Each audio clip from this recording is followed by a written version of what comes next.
ఈ రాజధాని ప్రారంభించినప్పుడు రాష్ట్రంలో ఉండే ప్రతి ఒక్క గ్రామం, ప్రతి ఒక్క వార్డు నుంచి పవిత్రమైన మట్టిని, పవిత్రమైన జలాల్ని, అక్కడుండే దేవాలయాలు గాని, మసీదులు గాని, చర్చిలు గాని, ప్రార్థనాలయాల్లో ప్రార్థనలు చేసి అందరి దేవుళ్ళ యొక్క ఆశీర్వాదాలు తీసుకొని పవిత్రమైన ఆ మట్టిని ఇక్కడికి తీసుకొచ్చారు.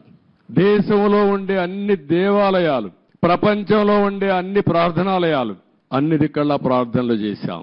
దేశంలో ఉండే స్వాతంత్ర సమరయోధులు పవిత్రమైన మట్టిని, పవిత్రమైన జలాలు తీసుకొచ్చాం.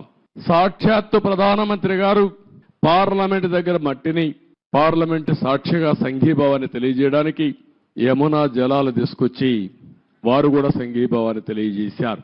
నాకు అనిపిస్తుంది ఆ మహిమే ఈ రోజు మనల్ని కాపాడిందని. నాకు అనుమానం లేదు. ఇక్కడ ఒక పవిత్రమైన ప్రాంతంగా తయారైంది. తాత్కాలికంగా కొంతమంది ఈ ప్రాంతాన్ని అతలాకుతలం చేయాలనుకున్న ఈ స్థల మహత్యం వల్ల మళ్ళీ తిరిగి నిలబెట్టుకోగలిగాం. అదే నాకు అనిపిస్తుంది. అక్కడ చూసినప్పుడు నేను మొట్టమొదటిసారిగా